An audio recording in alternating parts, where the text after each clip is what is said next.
मेरे सभी साथियों को मेरी तरफ से जय सतनाम।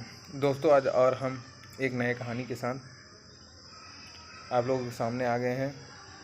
तो आप लोगों को बहुत अच्छा कहानी सुनाते हैं गौतम बुद्ध जी का जीवन में आनंद की एक महत्वपूर्ण प्रसंग है जो उनके धार्मिक अध्यात्म के दृष्टिकोण को प्रकट करता है।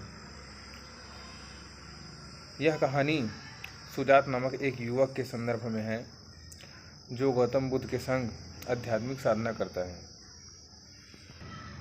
सुजात एक युवक ने धार्मिक और आध्यात्मिक जीवन में खोज में बहुत समय बिताया।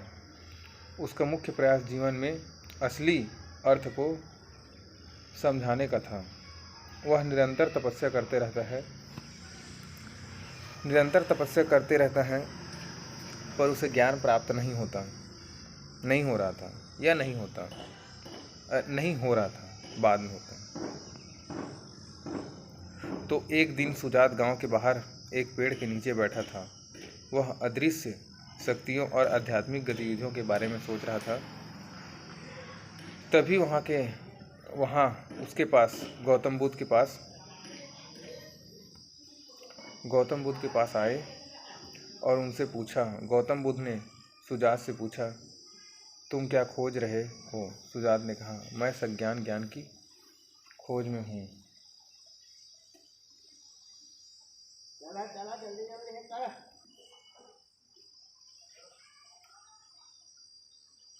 गौतम बुद्ध ने कहा, सज्ञान क्या है? कैसे तुम्हें लगता है वह प्राप्त होगा? तो सुजात ने उत्तर दिया, मुझे लगता है कि इन संज्ञान आनंद में है, परंतु मैं इसे प्राप्त नहीं कर पा रहा हूँ।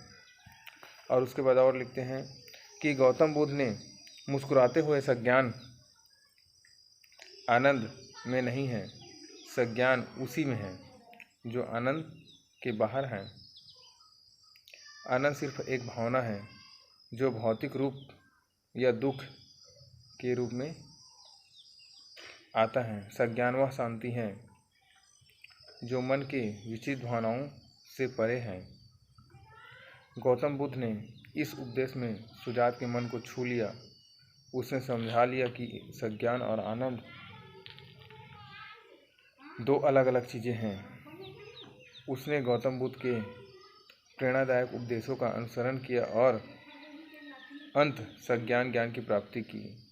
इस कथा से हमें यह सीखने को मिलता है कि आनंद का संबंध भौतिक सुख होता है। यह सभी जीवन के लिए महत्वपूर्ण होता है।